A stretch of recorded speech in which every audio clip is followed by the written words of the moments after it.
Yeah, Ty. Ty, what do you mean 12 weeks?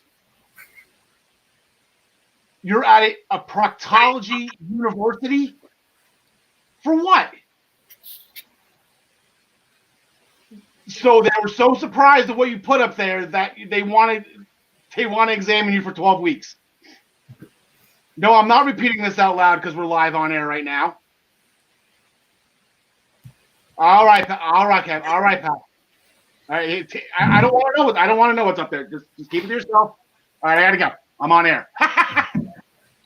Ladies and gentlemen, welcome to the Essential Wrestling Podcast. This is episode 27 of the Essential Wrestling Podcast. Like I just said, I'm repeating myself. This whole Tyler thing has got me flustered. Tyler's out for 12 more weeks. We will be seeing him next weekend, though. Actually, we'll promote it real quick in the beginning. We'll do it again at the end. We have our Survivor Series special next Saturday afternoon at 3 p.m. before the potential NXT TakeOver show. They have not mentioned anything yet about it. I have some thoughts on it coming up, but we definitely will be done before kickoff show starts with that. So episode 27, this is our, we got Triple H and The Undertaker 1. We have, I believe, a extreme upset victory in the main event. The Miz retaining. Thank you, Rocky. So this episode is going to be just as fun. With us, as always, down in the bottom right-hand corner, we have our first ever PWB champion, the living legend, John DeConnie. John, how are we today? Always happy to be aboard. Having a good time already. Good. Yeah, better time than Ty, right? 12 weeks at a proctology. I don't even know what kind of, is that a university? Is that a college? I don't even know what kind of school that is. Up in the top right corner, we have John Smith. John, how are you today? We snuck one past you last night on the last second field goal. Yeah, what are you gonna do? Jets are better off losing. I'm not that guy that would have rather see us lose, but hindsight, I'm glad we lost. But in the moment, I was hoping we would pull it off. And also, WrestleMania 27 was Triple H Undertaker 2. The first one was at 17. Okay, gotcha. And then 3 was that. Very good. Okay, thank you. And on the bottom right-hand corner is a man that actually, bottom left-hand corner, excuse me, a man that actually wears many, many hats. He's the founder of MenaceToBellTime.com that we promote all the time here. He is our senior AEW correspondent, our senior NJPW correspondent, and now actually starting the Monday after the Survivor Series. You can catch him. We have a spinoff here, ladies and gentlemen, the Essential Wrestling Podcast spinoff. The Daily Wrestling News Show will be hosted by Ryan Joy. Wake up every Monday through Thursday at 10 a.m. Get your morning cup of joy in you. Ryan, how are you doing today? I'm doing great. Looking forward to starting the DWNS or Daily Wrestling News Show or whatever rolls off the tongue. And also wondering if Tyler is going to be a professor or a student at this university that he's going to. I believe he is the test subject. I believe what he was telling me is that they've never seen anything like this before, and people must be educated on it. WWE used to say anything can happen in the WWE, so let's see. And as we learned on Seinfeld, 1 in a million shot, Doc. Today's headlines, we have 2 huge championship matches set for Monday Night Raw next week. And for the first time ever on SmackDown, we heard this. And still women's champion Sasha Banks. Congratulations, Sasha. We'll get into that on SmackDown. Tommaso Ciampa gets back on his winning ways in NXT. Gary Mehaffy is back with us to discuss the NXT Heritage Cup from Thursday and everything NXT UK from overseas over in Ireland. Ryan Joy is going to have his little moment of joy here. Always here to discuss NJPW. Power Struggle was this past weekend. And we have our first main event. The main event for Wrestle Kingdom has been booked. So Ryan will be here to discuss that with us. I'm going to reveal number 20, my top 30 favorite WrestleMania matches. I accidentally spoiled it for the other gentlemen on this set. They know what match it is. Normally it's a surprise for them too. I kind of screwed up on that one, but I think you'll enjoy it. I think they got a good. They smiled about it, so this one was pretty good. I've never seen it. I'm sorry. What was that? I've never seen the match. You gotta watch it. It's not that long, but it's perfect. No pun intended. We make our picks for this week's upcoming shows, which is always presented by minutestobelltime.com and sponsored by ProWrestlingPick'em.com. Play against your friends. Play against the universe. Included in those picks will be today's main event, which is we're going to be picking our winners for Impact's monthly pay-per-view Turning Point. We have 5 matches booked for that. I'm sure there'll be more to come after tonight's episode, but we'll get what we can to you. And you can always play along with us on ProWrestlingPick'em.com. Make sure the matches, I do a pretty good job making sure the site's updated at all times. But we're going to curtain jerk the show with the pay-per-view that we picked last week. That is AEW Full Gear. And what is being critically acclaimed as the greatest AEW pay-per-view in that company's short history. So I believe now this is pay-per-view, let's just say number 7. So this is the 7th time we're saying that this is the greatest pay-per-view that AEW has. They just keep on turning out great shows. I don't know why they don't do them more often, but I digress. John DeConti, we'll start with you real quick. We had the main event. Jon Moxley defended the AEW World Championship in an I Quit match against Eddie Kingston. Yes, sir. So I go to the glasses here like Kornheiser. So there was a whole lot of brutality and plunder involved in this one. We had chairs, we had a barbed wire wrap hat, we had thumbtacks, we had isopropyl alcohol, I believe used for the first time in a match that I've seen. Unless maybe back in the day it was used to set tables on fire in ECW. I'm not entirely sure. But in the end, Eddie Kingston tried to use the Bulldog choke on Mox. Mox eventually got out of that. And with a random piece of barbed wire off the bat, Mox wrapped his arm in it, then put the Bulldog choke back on Eddie. And a completely dejected and depressed Eddie was forced to say, "I quit." Yeah, no other option, and he knew it, and he just, your heart normally doesn't break for Eddie Kingston because he's, such a loudmouth, D-hole New Yorker, which is nothing wrong with that, he's from Yonkers, that's home base for me, but you can see that's the last thing he wanted to do. And then coupled with that, John DeConti, Kenny Omega, and Adam Page, the Eliminator Tournament final, took a one-winged angel from Kenny O, and Kenny was there on the entrance ramp. He actually went down to the ring after Mox won, and we're doing this again, which is completely fine with me. Yeah, absolutely. Yeah, Omega wanted part of what was going on in the ring, so he just kind of stayed on the ramp and they jawed back and forth politely, it seemed a little bit, but he had just gone through a hell of a match with Page. As you said, ended with a stalled one-winged angel because he had a little trouble getting his hand on Page's head to finish it up. But I just, obviously 28, 29 stars for that match. I mean, going all the way back to the previous Dynamite, just the fact that they put together the hype package. And I don't know. Obviously, Omega is considered, before AEW, the best guy who wasn't signed to one of the big leagues around. Mm-hmm. There's always been this vibe to him that's a little, 8-bit video games, a little old school. My heart beat so hard for that hype package being set to "Don't know what you got till it's gone."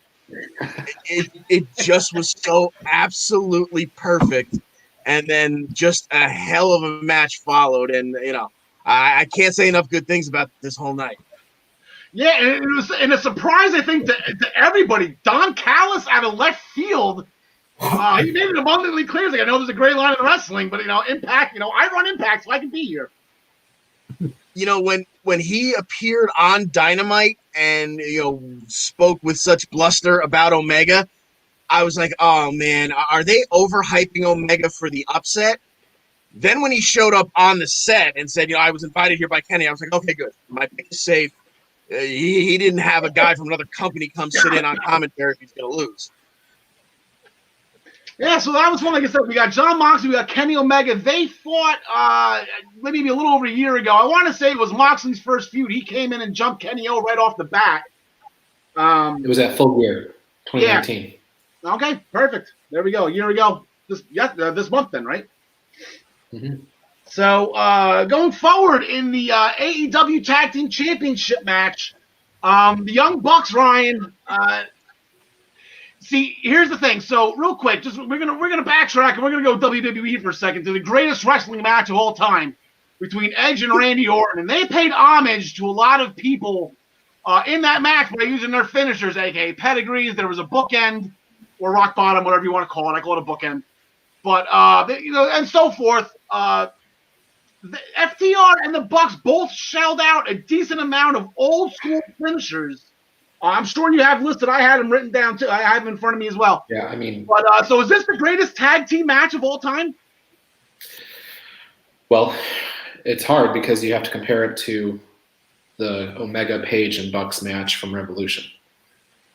But Okay. I mean, I sat in the stands. I paid my money to see the Young Bucks versus FTR.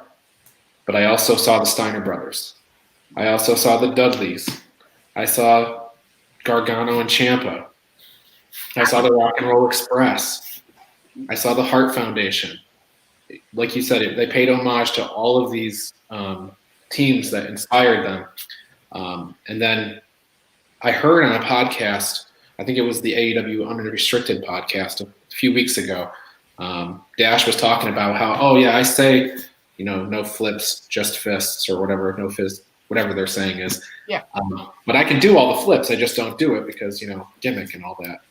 Well, we have confirmed that he can, in fact, flip. Yep. But it's not clear that he can land one. And that led directly to the finish, Matt Jackson getting the pin. And the Bucks are the executive vice president tag team champions. Yeah, it's something I said. If the Bucks would have lost that match, they could never challenge for the AEW Tag Team Championships ever again. So we all kind of switched our picks real quick on that one. They can't go forever without having these belts on their resume. So also a quick shout out, Power and Glory's move was also used again in that match. The Powerplex has been living on in both companies. And unfortunately, due to wrestling rules, this was not a no disqualification match. They could not use a concerto to pay homage to Edge and Christian, or else they probably would have. Maybe they should have struck a 5-second pose afterwards. Matt Hardy got to the concerto later. Yes, Matt Hardy. Yes, he did. Darby Allin, congratulations to John Smith. Darby Allin defeated Cody Rhodes to win the TNT Championship after a series of roll-up reversals. Cody hit a crossroads from the top. Darby hit the coffin drop. They both kicked out of all their finishers, and it was a series of roll-ups back and forth. Darby Allin got the last one, got the 3 count. Cody got down on his knees, presented Darby the belt, and they got jumped post-match by Team Taz and all that, so that was fun.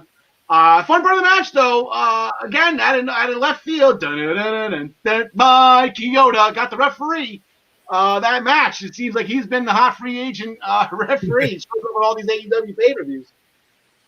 Then John Smith was we'll go right. MJF and Wardlow, they're both now members of the Inner Circle. Yes, and before I get into that, let me just say, leave it to Cody to make the celebration after the match all about him. But I digress. So we get the MJF match. MJF trying to join the Inner Circle, and he somehow did it. It started off with quite the wrestling match, and then it started to turn into some heel on heel action, which is what I prefer to see. And then all of a sudden you get Wardlow out there with the diamond ring. Jake Hager brings out the baseball bat for Jericho, and then MJF pulls an Eddie Guerrero and flops back. Referee thinks Jericho hit him with the bat. Roll up, bing, bang, boom, 1, 2, 3. We got 2 new members of the Inner Circle. And I like to see this last for a while and not just be a little bit of a one-off. But I think eventually it ends up with MJF taking over. Really? Okay. So they MJF outsmarted Jericho. I think that's where kind of Jericho, he kind of got upset by it. Then he was thinking about, okay, so this he's got the brains. He outsmarted me. I guess, we'll let him in. So they'll do that tonight. I got the graphic for it. We'll do that in a little bit. Going back to Cody real quick. He got his last name back. He can now be called Cody Rhodes. So now, Ryan Joy, we got to separate the records here. What is he? He's like 25-1 as Cody, and then 0-1 as Cody Rhodes. I think that's true. Yeah. He technically had the trademark for his match against Dynamite, but he didn't use it. So, I thought his last name was Dust. What'd you say? I thought his last name was Dust. Right, middle name Star. Star Dust? No? Yeah, Stardust. Yeah. Starsman, I believe, is his first name. Yeah. That's Kenny Omega's name. Never mind, Starsman. Hikaru Shida, I thought there was a little bit of a shock here. She beat Nyla Rose with the Tomoshi, the kick that she does with repeated knee strikes. This was actually a pretty hard-hitting wrestling match. They both had the match won. They both pulled up their opponent just to keep the match going. Thought that was pretty tough when Shida did it. Shida won with her knee worked over. She did a Falcon Arrow off the top on Nyla Rose. That was impressive. A lot of suplexes, body slams, another Falcon Arrow off the ground. She just showed some power in this match. And then after the match, Vicky Guerrero slapped Nyla and called her pathetic. Nyla was dejected. And then I guess the irony of this whole thing is that Nyla Rose wore an outfit dressed for Mega Man, which is the ironic part of that there. Matt Hardy and Sammy Guevara in Elite Deletion. That was a lot of fun. Santana Ortiz got involved. Private Party got involved. The Hurricane, he was free. I guess he was still captured and in custody from the Impact when they did this match in Impact. So he's been stuck in the Hardy compound for 2 years, which was great how they brought him back for that. Gangrel showed up out of left field. That was fun. Matt Hardy got the win inside the Dome of Deletion. Sammy ended up being a bloody mess. Thank God, none of it was real. He didn't really crack his head on the cement floor, thank God. But let's just call it an end on that one before someone again seriously gets hurt. Orange Cassidy, what I believe was the match of the night. Orange Cassidy defeated John Silver was absolutely incredible. He won with the beach break. And then in the buy-in, Serena Deeb defeated Allison Kay to retain the NWA Women's Championship. So that was great to see both of those two in the AEW ring. Allison Kay now is, I guess, officially a free agent, so she can go wherever she wants. She did compete in the second Mae Classic, so she has a relationship with Hunter, and now she's going to be on AEW with the relationship between Corgan and all them. So shout out to my cousin Tom. How you doing, Tommy? Yeah, it's too much fun, buddy. We have a lot of fun on this show. Glad you're watching. So going into, actually, before we get into tonight, here are the standings. Ryan did a great job at 7-1. Good job, Ryan. Wait, what?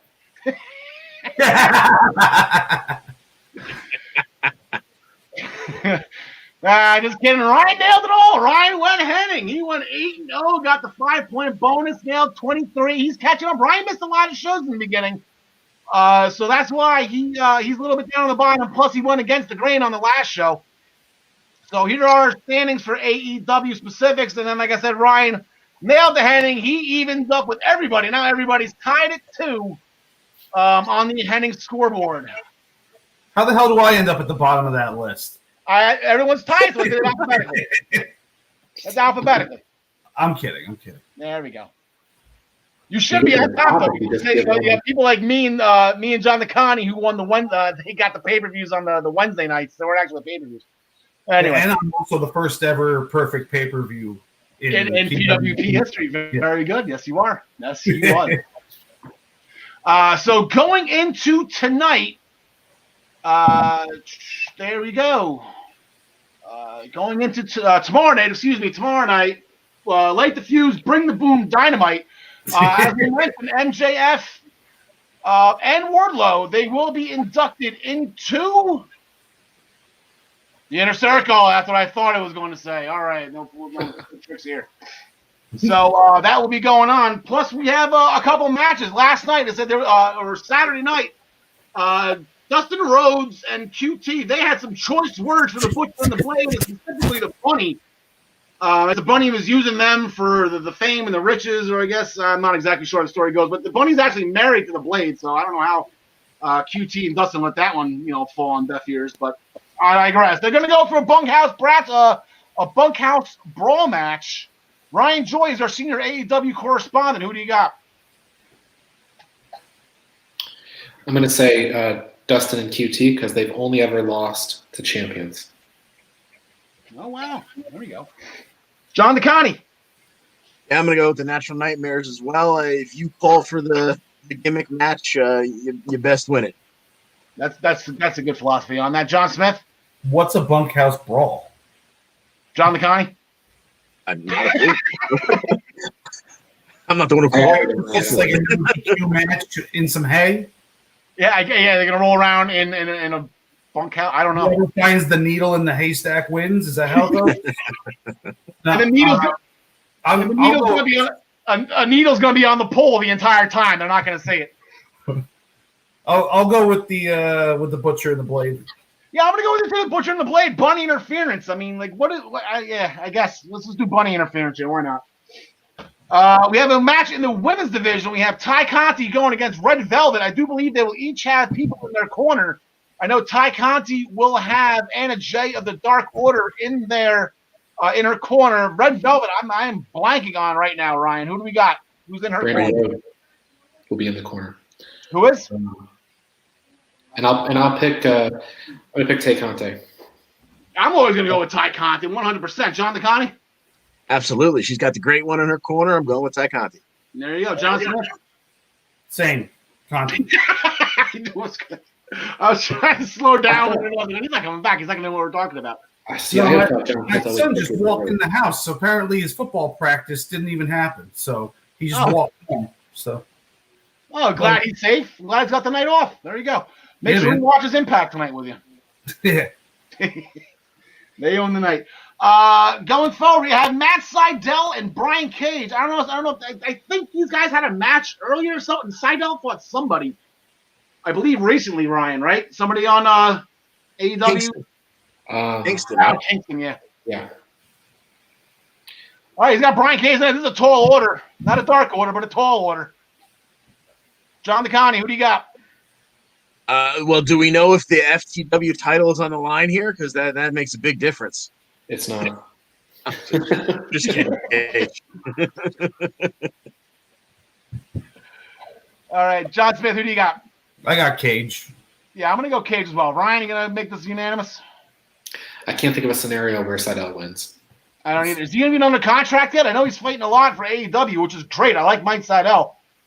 But is he under contract with them? Or I haven't heard one way or the other, but he's been on a series of matches. He's wrestling on Dark all the time. So yeah, I know. I guess we got to tune into the Daily Wrestling News Show. That'll be starting on November 23rd at 10 a.m. There you go. Find out if Matt Seidel has signed with AEW. So going forward, and then the last match we got. I'm sorry. The last match booked for Dynamite. We have a rematch from the Eliminator tournament, the first round. Brother versus brother. We got Penta Zero Miedo versus Ray Phoenix. Phoenix got the decision the first time around, then had the forfeited spot due to injury. Penta went on to fight Kenny Omega and lost in an absolutely incredible match. But they're going to go at it again. There's dissension, I guess, in Camp Kingston. I don't even know what their stable name is. The family? I don't even know. These two just haven't been getting along lately. I know the brothers fight. So I guess, I don't know. John Smith, who do you got? I'll go with Phoenix again. I wrote him last time. I'm going to go Phoenix as well. I think they're going to ride this that Penta's never going to be able to beat him. I think this is going to be one of those things. I don't say like a Ray and Eddie type deal, but I don't know. Ryan Joy? I'll go Penta just so they even it up. But also, I mean, are we going to get Pac back here? Yeah, I missed Wednesday. I missed the interview. In-laws were in town. I don't mean to blame them for that. I blame them for a lot of stuff, but I won't blame them for that. Well, he didn't say much, but he has a presence. He'll be coming back at some point. All right. John DeConnie? Yeah, I'm going to go with Penta as well. I agree with Ryan. All right. And then also with AEW on Dark tonight, we just want to bring it to your attention. There's a team that's making their AEW debuts. They're called TNT. Apparently, they are Bubba Ray Dudley's nephews. From what I was told, Ryan gets it. Yeah, that's right. They are Bubba Ray's nephews. They're Bubba Ray Dudley's nephews. TNT. I thought it was kind of bold that they came in with that name. Yeah, I guess the network special. Wait, didn't like ECW towards the end? Didn't they have a network thing with Cyrus or Callis? Didn't Callis have a tag team that was named after the network? No. Parenting fail. I took him to the wrong field. I'll be back in 10 minutes. All right, John Smith, have a day, pal. Okay. So we'll leave John off for a second. He's got to go out and get some groceries, take care of some stuff. We're going to jump to SmackDown. How about that? So starting off, Ryan, you actually, like I said, you wrote the Body Slam Brigade article on Sasha and Bailey and Sasha Banks and Bailey. They had the next chapter in their feud, and for the first time ever, like it's been in the show, and still champion Sasha Banks. Yeah, and a really good victory, I thought. Great match. Sasha Banks ended up kicking out of both the Bailey to belly and the elbow drop. Which is the elbow drop. Kicking out of the elbow drop should bring everybody back to WrestleMania 5. I don't know why it wouldn't. But Sasha locked in the bank statement, got the submission victory, walked up the ramp, and we found out why Carmella's untouchable. Yes, we did. She jumped Sasha Banks, hit her with the X Factor or Bella Buster or whatever that move will now be named that Carmella is taking it over. I mean, I don't think we really discovered why she's untouchable, but she made a statement of some kind. Yep. Yeah, but as I said, Bailey, she's just been tap happy lately. All those non-title matches, all those times she tapped to Asuka, whatever, Sasha Banks got her. So congratulations to Sasha Banks. She will move on and fight Asuka at Survivor Series. I don't foresee either of those two having a champion match before that. Backstage, both Kevin Owens and Caleb Braxton kind of took some shots at Jey Uso. Kind of funny. Jay really didn't think so. Roman definitely didn't think so. Roman felt the disrespect, sent Jay to take care of Kevin Owens. Not exactly what he did. He beat Kevin Owens.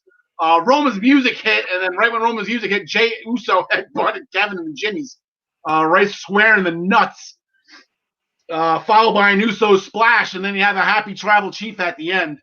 So that's how the show ended. So SmackDown, Team SmackDown, a little bit of disarray right now. The first two guys that qualified for their team, their main event of the show, are taking low blows and disrespecting families. So that's a little bit rough right there. But they got two new members as well.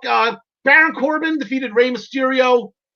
And then Seth Rollins defeated Otis. Now, all of this is now tying into Buddy Murphy because Murphy was at hand for both of them. Kind of caused a distraction with Aaliyah to help Ray lose John DeConnie. Then comes out, and then he helps Seth Rollins win. Yeah, I mean, not overtly, but perhaps just his presence on the ring apron. So we were left wondering at that point until Seth found him backstage and asked all about it. What happened out there? Am I seeing what I think I saw? Basically, are you back? Are you back? And Murphy admitted, Messiah, disciple. And seemingly things are okay between those two. But then Aaliyah comes in kind of like, well, what the hell? What are you doing back with him? What's going on? And Murphy, I think he played it very well. He kind of told her to calm down and alluded to, without coming out outright and saying, don't worry, I'm going to screw him over. But, for now, just trust me. I know what I'm doing. And then he tossed in, it's for the greater good. Yeah, so, Yeah, that's the thing. So is he with Rollins, or is he preparing to screw Rollins?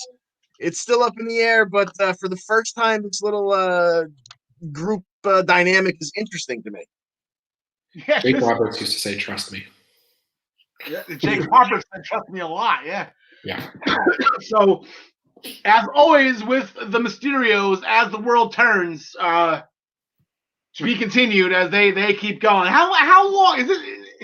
Okay, PWI Feud of the Year. Like, this has to get it right. This is definitely just by longevity. Just this is never ending. This has started right after WrestleMania, right, with COVID. This has got to be the feud of COVID. Yeah. So. Yeah. Then on the women's side, Ruby Riot with the new haircut, she cut her hair short. Apparently, there were too many long-haired, green-colored long-haired women in wrestling, so she cut her hair a little bit shorter. She defeated Natalya and Zelina Vega. I guess Natalya is fighting and fighting. She wants to be on this team. They gave her a chance. Threw the sharpshooter on Zelina, and then Ruby Riot came with a crossface. The second Natalya let go of the move, Zelina tapped and Ruby won. So I think this is going to be an ongoing joke. This is going to be fun, and I think Natty is eventually going to get on a Survivor Series team. I do believe it was 2016 where she was supposed to be the coach and then jumped Nikki Bella to actually captain Team SmackDown. So if Natty wants to be on a Survivor Series team, she has ways of making it happen. And then going from SmackDown to Raw, there were no SmackDown matches promoted. So we'll go right to Raw. Jonathan Connie, we're going to keep going with you here because you nailed it 4 out of 5. There was a second chance triple threat match that allowed Matt Riddle to qualify for the Raw Men's Survivor Series team. They defeated Elias and Jeff Hardy with Bro Derek. So you went 4 out of 5. And I still see a pathway to perfection here. McIntyre and Sheamus keep crossing each other backstage, and right now everything's buddy-buddy, but no one is ever friendly with Sheamus for very long. So I have a feeling eventually someone steps on somebody else's toes. Maybe they fight, and I'm keeping my fingers crossed that it somehow works McIntyre onto the team because Sheamus either has to give up his spot by losing or gets hurt, gets quote unquote hurt, and McIntyre slides in, and I get my 5 for 5. So after the real Vegas, AJ Styles called a team meeting in the middle of the ring with all 5 members. Now that the team is whole, you want to do the nicknames? I know you want to do the nicknames, right? Of course I want to do the nicknames. So of course they're not getting along at all. But Riddle, who has lost his first name, he's got the answer to all their problems. Nicknames, bro. So we have AJ Styles is skipper. Yeah, that makes sense. Braun Strowman is the mongoose. Keith Lee is Broly.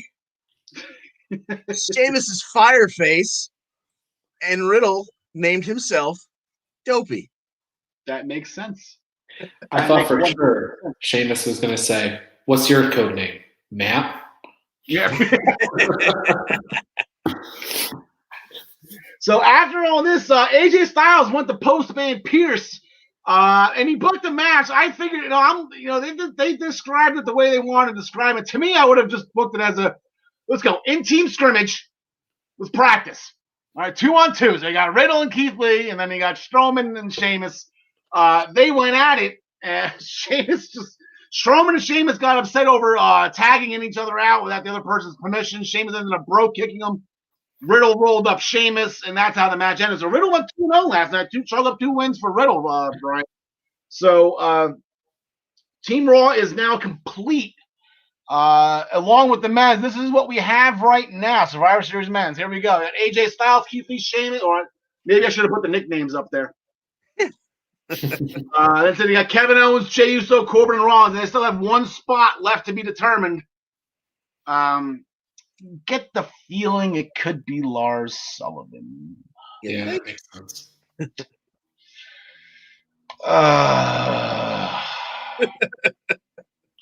Lars, dick emoji. But I digress. Okay, so with the women's side, they had 2 women's matches involving the Raw Women's Survivor Series team, more specifically the Raw Women's Tag Team Champions. Right, Shayna Baszler defeated Lana in pretty short order, kind of dominating fashion here.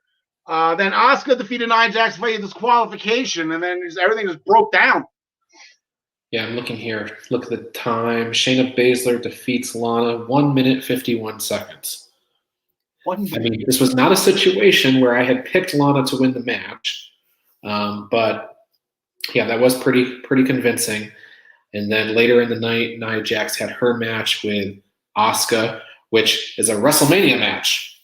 That's what the commentators told me anyway. So maybe look forward to that in a few months, 20 weeks, I think. So Asuka gets away with a disqualification victory, I think, here. And Lana, 8 weeks and running. I'm gonna go in right now though and say, spoiler alert for the Saturday show, but Lana is the sole survivor. That's my pick. No, that's going to be a topic of conversation because the thought has crossed my mind. We're going to welcome back in John Smith here. John, how'd everything go, pal? Did Johnny make you practice okay? I avoided the dog crap on the sidewalk this time. And yeah, and Lana, a sole survivor, I'd love to see it, but I don't think it's going to happen, but I'd love to see it. Well, it's that or she's eliminated first. I'm sorry, Ryan, what was that? It's either that or she's eliminated first. Yeah, well, it's exactly. If she even makes it. Like I said, the whole point is that Nia doesn't even want her there. After she put it through the table for the 8th time, I believe the exact quote was, you don't belong here. You're going to drag us down. Just quit. So, like I said, Ruby Riott qualifies. She joins Bianca Belair. SmackDown is taking their sweet old time putting their Survivor Series team together. They're not as bad as what NXT did last year, and that's announcing out of both teams one person. Up until I believe they announced the other 9 on the pre-show. Anyway, so that is where we are with the women. So, and then as of right now, in the champions matches, we're going to directly look at the bottom part of the screen right now, where it says the New Day against the Street Profits and the Tag Titles versus Tag Titles champions match. The New Day's got to put them on the line next Monday night. And John Smith, you came back just in the nick of time. This is your area. This is the Hurt Business. This has happened before, specifically with the Raw Tag Team Championships. Seth Rollins and Dean Ambrose one year, they lost them right before Survivor Series to The Bar. That was in 2017. In 2018, Seth Rollins had to defend them by himself after probably the greatest timed heel turn of all time by Dean Ambrose. Left Rollins to defend the tag titles by himself, and AOP took him. So, Ryan, I'm sorry, John Smith. I got to take that crap off. That is just backwards. John Smith, you're in a weird spot right now. I apologize for that, but who do you got in this? I'm going to go with the Hurt Business, not just because I love them, but because Cedric needs something to legitimize him. Shelton is Shelton Benjamin. He's been around for years. MVP is his track record. Bobby Lashley's the current U.S. champ, and although he can't talk, he makes up for it in the ring. But Cedric, yeah, sure, he's good, but all he does is take the pin. All he does is lose, and even since coming into the Hurt Business. So I'd love to see them take it and then win at the Survivor Series also. Yeah, Hurt Business versus Street Profits. I think that would be pretty good. I don't think they cross paths at all when the Street Profits were on Raw, John McConney. I do not believe so. Yeah, I'm gonna have the the New Day retaining here, only for the fact, as much as I would love to see Cedric and Shelton wear the white gold, if you will, only because I'm still holding out hope that Bobby Lashley's gonna pull double duty and we're gonna get Retribution versus the Hurt Business also at Survivor Series. No. Ryan Joy, who do you got? I'll go Hurt Business. John Smith said it. Yeah, I'm gonna go with the Hurt Business as well. I figured, if one's gonna be there, it'd be fun to get everybody involved. Get all three. Kind of like with the with last year's Survivor Series with Undisputed Era. They were in full force last year at the Survivor Series. I know Kyle and Bobby, they were on the pre-show and they're champions, but they were in the champions in this match. Roddy won his champions match, and then Adam Cole defended the NXT. So it's fun when you see factions in full force with gold. So I'll go with I'll go to Hurt Business on the Dude just for fun. I'm not going to be shocked or upset at all if the New Day retain because I think either one of those matchups against the Street Profits would be really good.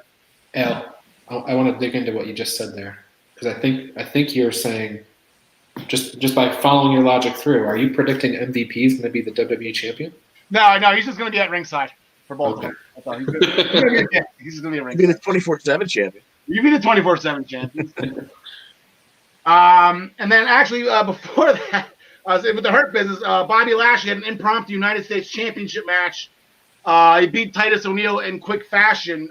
Then he had the promo before that against Sami Zayn. Something dawned on me.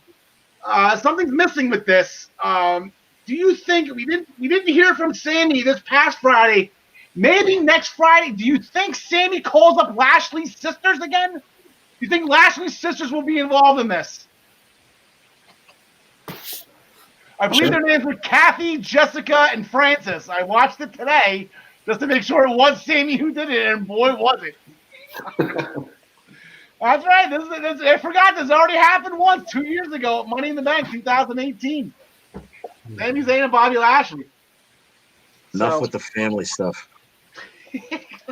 Come on, Francis was bullied. Anyway. Bobby Lashley was a horrible brother. I guess that was the whole point of that. Anyway, so, and then going forward, John Smith, as we mentioned, Matt Riddle lost his first name. Apparently, Vince McMahon, we're changing syllables here, or emphasis on syllables here. It is now Mustafa Ali. And I know you don't watch Star Wars. I believe there was a Mustafa system in the one with Vader turns Vader. Anyway.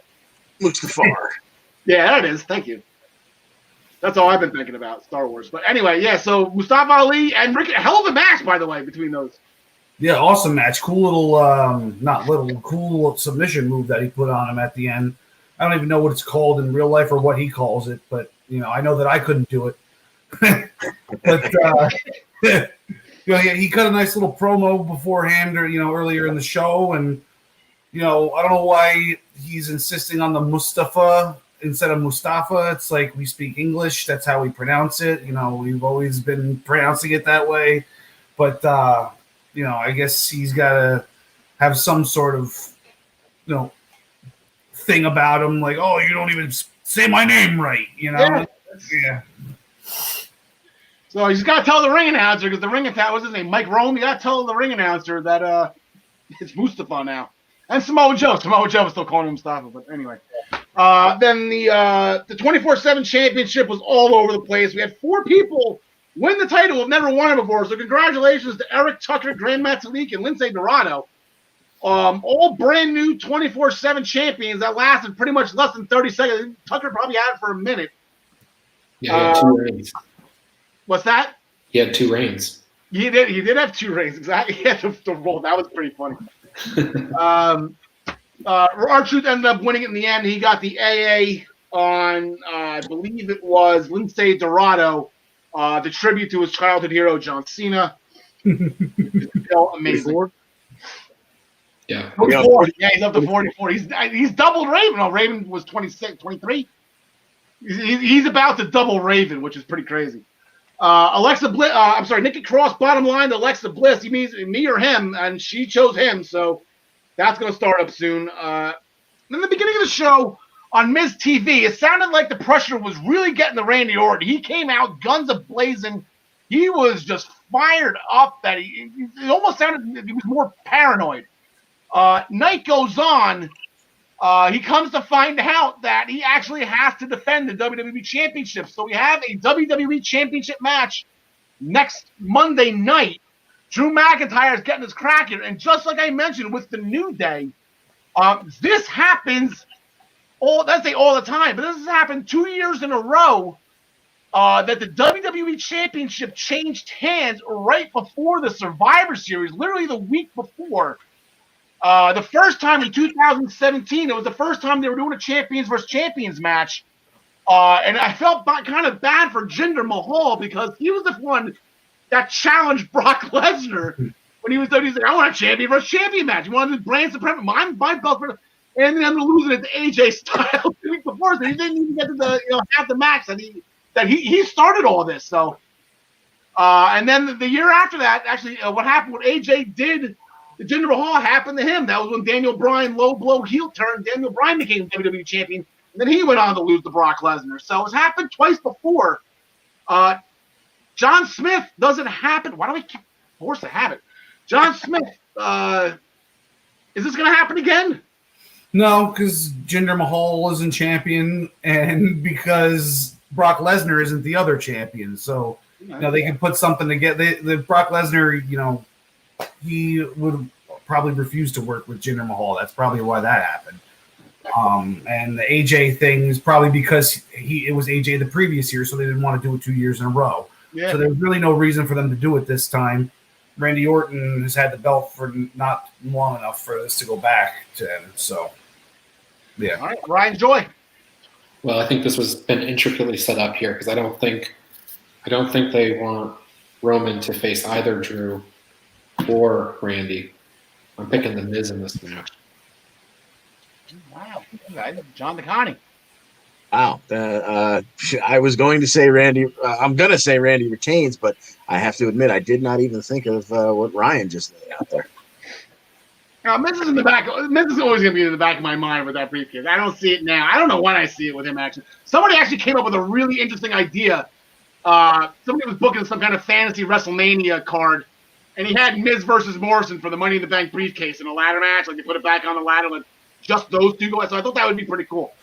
But I'm going John DeConnie. With the piggyback off what you said earlier, I think this is where Sheamus gets involved. You okay with that? Yeah. Sheamus gets involved. He kicks McIntyre to cause. So now that'll get McIntyre out of the WWE title picture, so he can concentrate on Randy and the Fiend, who's been AWOL and all. He was AWOL last night. Yeah, we didn't even get a laugh. MIA. And then we can go forward with McIntyre and Sheamus. So I think that's kind of where that is going with that. So, gentlemen, speaking of Drew McIntyre and Sheamus, those sound like UK names. So we're going to make that nice, smooth transition to Gary Mehaffy and the NXT UK. Gentlemen, go say hi to your loved ones, go to groceries, maybe pick up Johnny at football practice. Watch out for watch out for dog poop. Gary, top of the morning to you. Evening, how are you? Very smooth transition to NXT UK. What a professional. Yeah, I know, right? Well, the thing is, I kind of did that half intentionally. One, because it was fun, but two, can we talk for a quick second here about Drew McIntyre and Sheamus? What is their history here? Well, they go way, way back. The first time I ever saw them must be about 15 years ago on a local show here in Belfast. I mean, they came up, obviously, Sheamus threw it over in Ireland, but Drew was involved a lot with Irish Whip Wrestling, was an old promotion here in Ireland, and he had involved with them, and they knew each other back from then, so they got signed around about the same time. They've come up through the system over here together, so they have known each other and are friendly. There's been a lot of Instagram posts over Halloween when they were out and about with their partners and stuff, so they are very tight friends. So there is a proper history there. It's going to be fun, but like I said it last week, it's just so weird because you have the superest of baby faces that there is right now, Drew McIntyre, and Sheamus is just a flat-out D-hole, and it's just, it's going to happen, I guess. I mean, I don't think it's ever, I don't think it ever happened, but, McIntyre was always a heel when he first came in, and then when he turned face, they were on separate shows, so I guess when you have two really close friends working together, you're going to have some really great matches. Yeah, so that'll be good. Be good. So going forward with NXT UK, Garrett, I was talking to the pre-show. I was joking around. I don't even know if I want to talk about the Heritage Cup tournament anymore. We'll just talk for 10 minutes about other things, about Alf there, maybe for 10 minutes, and then, that'll be. A-Kid has eliminated my personal favorite on this, Noam Dar. He got a submission in the 6th round. They were talking overtime. I'm like, okay. Yeah. This would be pretty cool if this is the match that, this would be the one that we'd be kind of to do it with. If they had to go to a 7th and sudden death rules round. Was not to be. A-Kid with a pretty sweet submission on Noam. He couldn't get out of it. No, I mean, it was brilliant. I mean, you have to say the whole way along, I mean, from back when A-Kid got signed, he was all high flyer and everybody knew what he was. But from the get-go of this, it was such fast-paced grappling clinic. There was a lot of tight wrestling going on the whole way through, and it was really toss of a coin through until the very end. And as you say, I did think we were going to end up in overtime, and we got close to it. I think it was 2 minutes 12 in the 6th round, so it was close to it now. Yeah, it's a shame. That was just absolutely. It was an incredible show. Both guys, absolutely incredible showing. Noam Dar got a submission in the 3rd. A-Kid with a pin in the 4th. And he's going to the finals. A-Kid is there. And he's going to be going up against the winner of the other semifinal match. You got Bomber Dave Mastiff and Trent Seven. Both of these guys, NXT UK originals.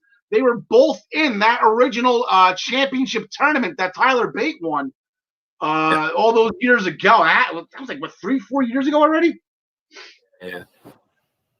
So who do you got in this? I know we kind of like half discussed it a couple of weeks ago, so let's refresh everybody's memory here. I mean, I think as much as I would love to see Trent Seven take it, I think we might have another quick, maybe knockout win for Dave, setting up the big bomber against this sort of the high-flying technical A-Kid in the final. So I think Mastiff will take it. Yeah, I think it'll be another knockout too. So what did he knocked out Connors in the 3rd, right? Yeah. So maybe like in the 5th, like give Trent Seven a little more leeway here, but then eventually get knocked out. Yeah, that's what I do think will happen. Either it'll be a straight sort of knockout, or actually somehow Connors could maybe get involved by coming back sort of to try and stir things up, but in the middle of it. But I do think he'll have him knocked out. I'd go for that. All right. So that was the main event of the night. It's Norm Thor. I can't believe that. It's just I was so excited. Oh my God! I just had this thing. I thought it was the layup. I thought he had it. Yeah. Early in the night, actually it was the first show of the night. In a 6-man tag team match, Gallus defeated Sam Gradwell and Pretty Deadly. Hit the best of the bells. Is that the name of that? Yeah, all the best for the bells. Yeah, it was Joe Coffey coming back. Looking very much like when Pete Dunne came back. Joe looks like he was always quite well built, but he's ripped now. It was a lot built around him, obviously, for the comeback as leading the group. And they had a very good showing, a very strong showing, and it's obvious. And actually, I was surprised that obviously they're setting them up to be kind of the faces of the tag team division, obviously, literally and figuratively. So. Excuse me. So all by my, you can kind of see that that's the way it'll go. So here's hoping. And with that, everything is frozen at my end. I don't know if it's me or if it's you, but things have frozen. There seems to be a bit of an outage. So if I'm going on my own for a little minute, we can keep going. Oh, are you back? Yeah. I'm having some Wi-Fi issues right now. I'm just sitting there watching this whole thing up. Like, how about that? Remember that guy? Yeah. Oh, you kind of. Or in there, you're I'm sorry, Gary. Just keep on rolling with the camera. I don't know. Like, it seems like everybody's back. I know it's me, but there we go. So, are we going forward? Or I couldn't hear what you were saying. I mean, I couldn't hear. I filmed for about 5-10 seconds just to go. And what are we going to do? No, but it was good to see the Gallus being back and say with Joe Coffey being in, and he really is. Looks as if they're going to focus a lot around him and around Wolfgang and Mark and the tag team side of things. So. Yeah, I think you said it a couple of weeks ago. He might be next in line. I know he's already had a takeover match with Walter, but I mean, right now, I don't even know who you go with to fight him again. I have absolutely no idea. Yeah, I mean, obviously, they could go with him, and you had, obviously, as we said last week, you had Rampage Brown being introduced as well. He's quite a big name here in the UK, so Rampage is one, probably not right now for Walter, but certainly down the line, I could see them being paired together. So,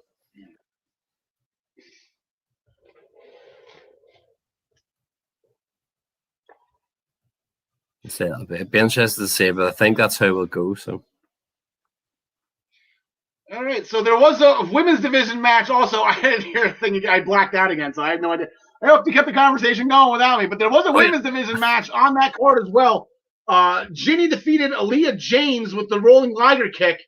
And then the bleep show began because then, Jenny started spouting some words off about Piper Niven. So here came Piper. And then Kaylee Ray, she's not below stirring the pot either. So she came out to get Piper Niven all fired up. So they're going to get the rematch. They're going to go at it again in 2 weeks. Yeah, 2 weeks' time, Piper and Kaylee Ray. I think it was really good because it was great to see. I know a few people who I know are really friendly with Aaliyah James, and it was lovely. And it's great to see her getting the opportunity. But obviously, at the minute, with the focus being on Jenny, I was surprised. I figured she might call out Kaylee Ray and thought, okay. But when she went for Piper Niven and called her out, it was very interesting. I mean, it was an interesting way to go. I mean, all three of them were there. In fact, the four of them, with Aaliyah James still being involved at one point too. Having them, with she got the Mitsubishi driver, but with the four of them being there, it's been good. There's been a lot of good development for the women's side, so it'll be interesting to see it coming. Yeah, then they're going to step up the notch too. They got a falls count anywhere match in 2 weeks, so we'll discuss it next week. That's going to be hard hitting. Those two, that was great the first time. I'll see it again anytime. Yeah, it really will. It will be a hard hitting. It will be a knockdown drag out effort. There's no doubt. And then this gentleman who I'm not too familiar with, but Rampage Brown. You mentioned his name last week. This week he apparently, I guess, he had an easier time signing a contract than Heath Slater's been having an impact. They signed him right away, and I guess he's got his first matchup coming this Thursday. So it is. Rampage? Yeah, Rampage Brown. I mean, he's an ex Progress Wrestling world champion and ICW tag team champion, actually, with Ashton Smith a couple of years ago. So he has a good heritage. He's got a good background. And a lot of the local UK guys have been really pleased to see him coming in. I expect that he'll get focused on quite a lot, and we'll get a pretty big push. He's a good guy and a good wrestler now. So yes, even on TV, Dave Mastiff patted him on the back. He's like, it's about time. Yeah, no, he'll do well. And he's a big boy. He's fit in well. So good. All right, well, Gary, I apologize about the technical difficulties. Like I said, I think you carried us pretty well, like you always do. You carry this segment every single week, so we do appreciate you staying on. We got you on a little bit later tonight. I apologize about that as well. Okay. You have yourself a great night. Enjoy NXT UK and all the other wrestling this week. And always glad to have you, Gary. Thank you very much. Glad to be here. I'll speak to you soon, buddy. See you soon. See you. So bringing back in Ryan Joy right now. Ryan, that was some awful, maybe overseas connection. I don't know. It seemed like it was just him that I had the problem with. Hope we have some better luck with you. Yeah, because I can't dance like he does. I need you to lead me here. My own show doesn't start for a week or so. Yeah, that's right. So we got, like I said, let me get the. No, it's not. Okay. Can you hear me? Yeah. Yeah, all right, good. I don't know why that graphic's not working. So yeah, there's New Japan. There you go. If I can see your eyes move, that's how I know the connection is good. Oh yeah, perfect. I couldn't get the New Japan logo, but I just wanted to promote your show again in 2 weeks on Monday the 23rd. The Daily Wrestling News Show starting 10 a.m. Monday through Thursday. It's going to be 4 days, just like the Daily Show at night on Comedy Central, Monday through Thursday. Except that night it will be in the morning. Get your morning cup of joy every day. Go. It probably won't be as funny as the show either, but what's that? We're gonna try. It won't be as funny, but we're gonna try. Ryan, you've been coming out of your shell a bit. You've had some gems the past couple of weeks, so I think you'll be good. I'm happy. I can't wait to watch. I hope sometime I'll be on. That'd be a lot of fun. Definitely. But Ryan, I gotta kind of throw you under the bus here. You said you never say never, and last week you said never. And Jay White proved it was possible. Yeah, so Power Struggle was a pretty good show. If people want to go check it out, but yes, as Al was alluding to, for the first time ever, the briefcase has changed hands. So Jay White defeated Kota Ibushi. He cheated, of course, because that's what Bullet Club guys do. Feet on the ropes. Yeah, so Jay White wins the briefcase. He came out at the end of the night. Naito successfully retained against Evil. He came out and said, I'm not wrestling on the first night of Wrestle Kingdom. I will wrestle in the main event of the second night. You do what you got to do, Naito. So with that, Naito did a little interview. He told New Japan management that he wanted to face Kota Ibushi on the first night. So even though Kota Ibushi lost to Jay White, Naito has challenged him for a match on the first night of Wrestle Kingdom. So we're going to get both matches. So if Naito retains the title on night 1, he will face Jay White on night 2. If Ibushi wins the title, he will face Jay White on night 2. So January 4th and 5th is starting to take shape. We also had Okada defeat the Great Okan, and Will Ospreay issued a challenge to Okada for Wrestle Kingdom. So that'll be on night 1, January 4th. And that's been building, right? That's been going on. That's what you called that last week, right? Yeah, that's right. So that kind of started back in the G1 when Ospreay and Okada had their match together, and B. Priestley came out, and that was the debut of the Great Okan. And Will did his turn during the G1, and then built to this match, and then ultimately we'll have that match at Wrestle Kingdom. By the way, Ospreay said everything in English. At the end, Okada said, "You said a lot. You did it all in English. I have no idea what you said, but I heard you say Wrestle Kingdom and both our names." And he said, "I'm good with that." So also on that same card, Minoru Suzuki did lose the Never Openweight Championship, and I realized that I put my hair on the line. Yes, he did. That's right. So you said you're going to grow your hair like this, right? Grow in a little bit, and then I can do the Suzuki haircut. So yeah, a great night of power struggle from what you're saying, and what you wrote. I know you wrote about it on the Body Slam Brigade this past weekend. It was all about power struggle and Full Gear. But going forward, that was a great night. Going forward, we got 2 tournaments going here. We got the Best of the Super Juniors here, right? Yeah. So it starts Sunday, by the way. Best of Super Juniors. You can see it runs through December 11th. It is just like the G1. So you've got these 10 guys. They're all going to face each other.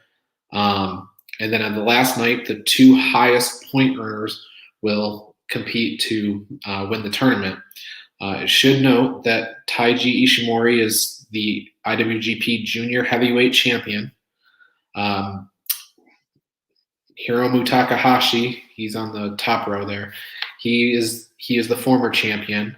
While it's not really confirmed, you can expect that the winner of this tournament will face the champion at Wrestle Kingdom.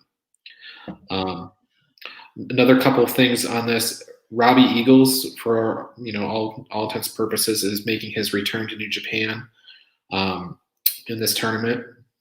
So he's in the bottom middle there. He is a former ally of Will Ospreay.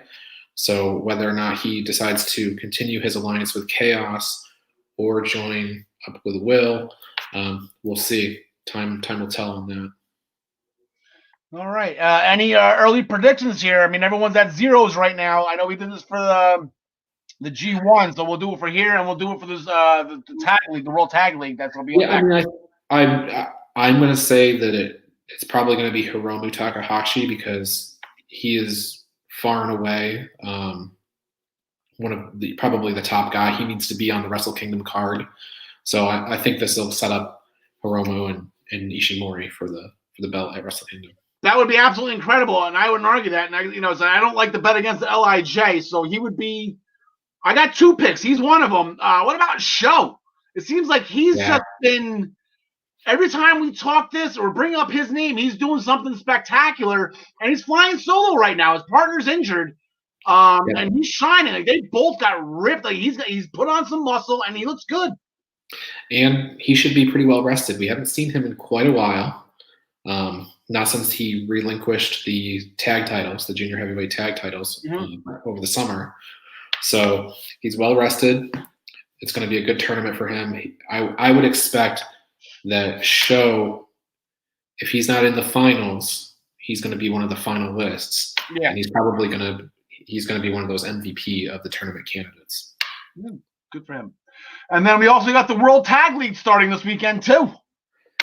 Yes, Sunday is going to be the start of both tournaments, and it'll be a 10-match card, which is probably the biggest New Japan card in terms of quantity of matches that they've had in quite a while. And you got the reigning champions, World Tag League champions, Juice Robinson, David Finlay. They're up there first, and then you have Tai Chi and Zack Sabre. They're the current champions, IWGP champions. But then you got the Gorillas of Destinies, who are perennial favorites in any New Japan tag tournament. They're up there too. Goto and Yoshihashi are currently never openweight 6-man champions. Their partner in that effort is Tomohiro Ishii at the bottom. You got the return of Bad Luck Fale in this tournament. Also interesting, the bottom right corner, Will Ospreay's Empire faction is represented by the Great Khan and a mystery person. The rumors out there is that it might be Jeff Cobb. So SpongeBob for that, but that's, F4W Online has informed me of that. So Could be CM Punk. Always could be CM Punk. Could be Crazy Steve's monkey. You never know. All right, so we got a great weekend of New Japan coming up. Anything else? Ring of Honor, NWA. I know the tag team champions is NWA. We'll bring that out there real quick. Get on the graphic for it, but yeah, NWA tonight on Primetime Live. Eli Drake and Cowboy James Storms defend the titles against Aaron Stevens and the question mark. To be or not to be, that is the question mark. We'll see how that turns out. James Storm notably was at Bound for Glory. Not sure if that's an indication of his contract status with NWA or anything, but it does seem that those NWA contracts are running out. So, yep, interesting. And then on the Ring of Honor side, they're kind of business as usual. They don't have a big event or anything announced. So, a couple singles matches each week. All right. Sounds good. Sounds like it's a busy weekend with New Japan. NWA tag titles on the line tonight. And we are going to kick you off the screen momentarily. We are going to bring in John Smith and John DeConnie back. Back on. I gotta get that off. There we go. That's what I want to get off before I do this. So 1, 2, 3. Everybody's back in their normal homes again. Hopefully my screen does not freeze. Hopefully little Johnny doesn't come running in. Hopefully he's way too far away right now to come running back in the house. So I hope I drop him off at the right spot this time. All right, so kind of a interesting episode of NXT this past Wednesday. It was main evented by Tommaso Ciampa and the Velveteen Dream. John DeConnie, this main event of the takeover, this is totally main event quality. It just seems like this was, I don't know the story. So Dream got him with the cast. I don't know. There was something weird about this to me. It was a great match, though. Yeah, it was an excellent match. It started out with, and you mentioned this last week, just have to mention Ciampa's ring gear. That is just, it is so cool. It's a little bit futuristic Mad Max hellscape. It's a little bit steampunk. And it's a little bit ancient Roman Praetorian Guard. It's nutty, and of course he's fantastic, so that he sells it all the way. And of course, Dream was in his Rodzilla outfit, complete with his leather goopaline, and apparently wrestling under the Cowboy Bob Orton rules because he's wrestling with a hard cast on. Yeah, yep. So these two beat the hell out of each other inside the ring and out. Dream went for a chair, didn't wind up getting used, but he did go for a top rope dive. I don't know if he was looking for a double axe handle or whatnot, but instead he met with Ciampa's jumping knee, which Ciampa then used to roll him into the rope drape to hit the Willow's Bell. Fairy tale ending followed. 1, 2, 3. Hell of a match between those two. And the fun thing is, the third member of this party, Kushida got the win over both of them. And then actually going right into Kushida, he had a match with Cameron Grimes and John Smith, if I'm saying this correctly. Zombie stress disorder. Oh yeah, Cameron Grimes does a real good job of playing that one up. That the referee that was the zombie in the Halloween match comes to the ring when the other ref gets knocked out, and he just flipped his bleep. It was pretty good, and I mean the match overall was just a great wrestling match, and then the way it ended with the ref coming out and Cameron Grimes getting all spooked. I can't say enough good things about this guy. And Kushida, I mean, I hope one day he can start cutting promos. I don't know how good he is at English, but either that or get him a mouthpiece because he needs to be going places too. Yeah. Well, I think he doesn't know English. If he gets a mouthpiece, like it's only just gonna make things worse. Like it's hard enough to talk with a mouthpiece, and then when you're not speaking English, like I don't. Gotta be more specific, John. Yeah. Timothy Thatcher. He had another Thatch Kane in-ring session. He was going over the reversal of the choke that the kid had on him 2 weeks prior. He was choking the windpipe. You're supposed to do the carotid arteries. That's what makes you pass out. That's the legal wrestling rule. So he's showing us how to reverse that. The student got abusive. He got abusive on the student again, and then the original student. I don't know these guys' names. So Thatcher is being the abusive teacher, and the students are fighting back. So maybe this is the way to get these guys. They're obviously on TV, but maybe get them into a role in the company. Who knows? So it's Akeem and August Gray. There you go. Thank you, Ryan. Speaking of Ryan, you got Tony Storm and Shotzi Blackheart now. Shotzi's, I guess, reward or payment or whatever it was you wanted to call for being the host of Halloween Havoc is that she could fight anyone she wanted. And she chose to fight her idol, someone who she's looked up to in Tony Storm, who's actually 4 years younger than Shotzi. And this is like an R-Truth. I had to look this up when they said that. I was like, wait a minute. Shotzi, I guess, I don't know. Well, they had a great match, regardless.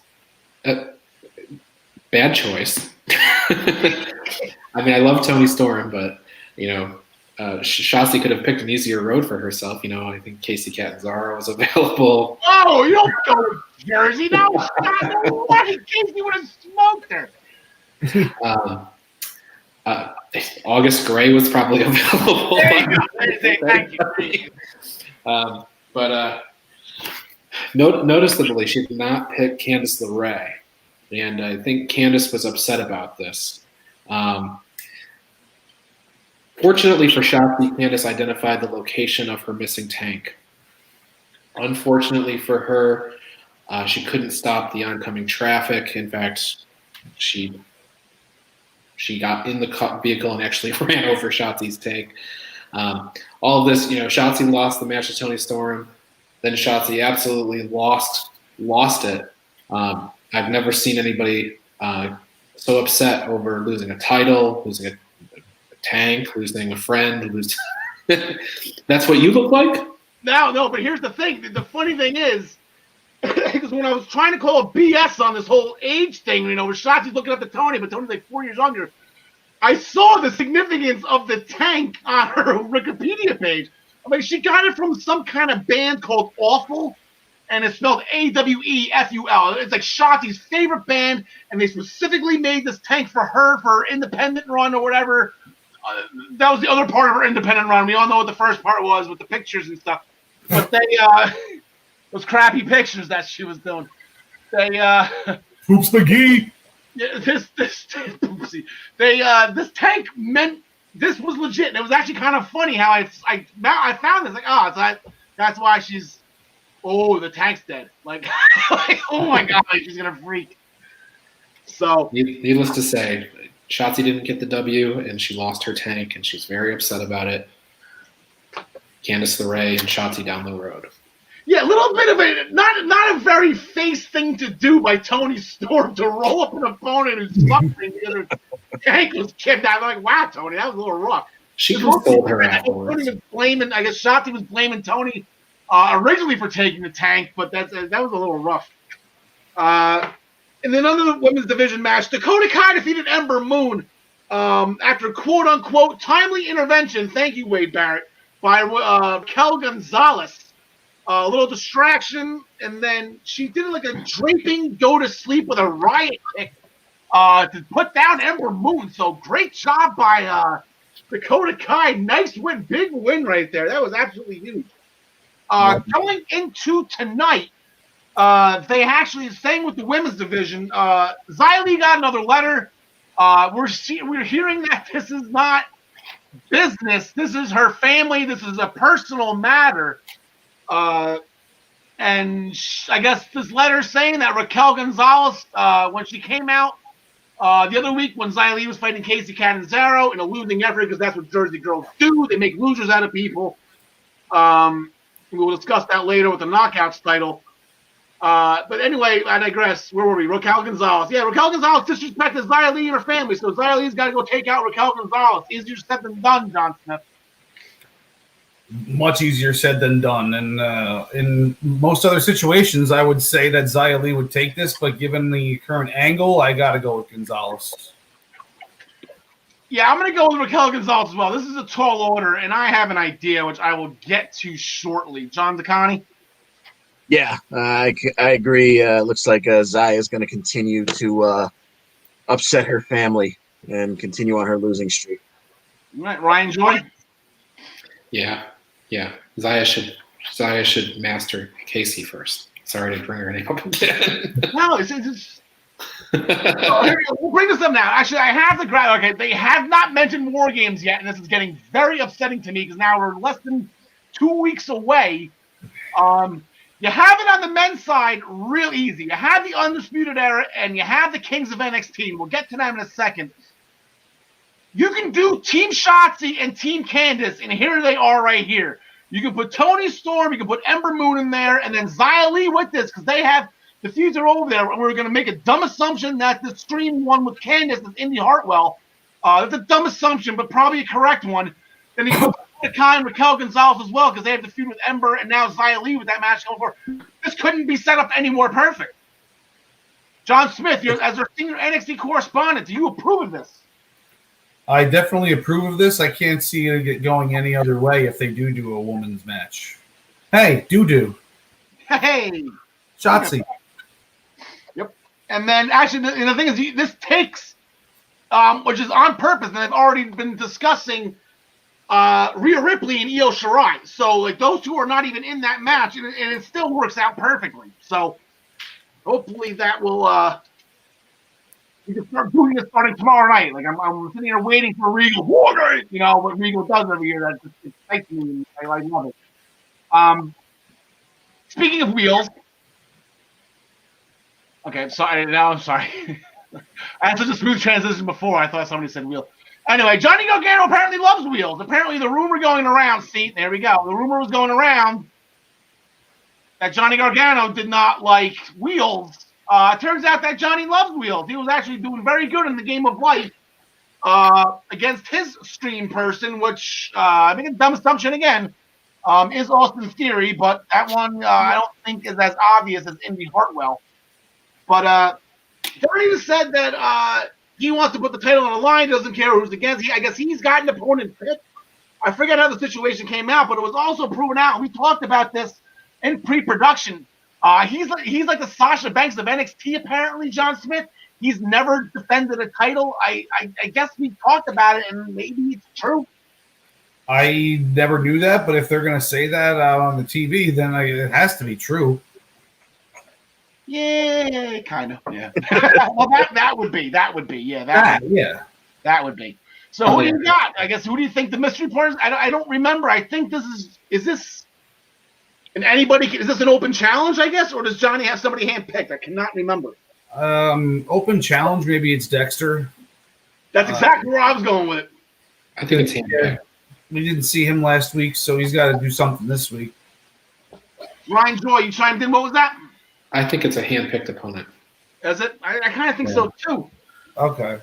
Well, I would love for Dexter Loomis to maybe come out at the end of this, and then this is what's set up for Takeover next week. Maybe he picks Drake Maverick because he's an easy target, and then Killian Dane gets involved.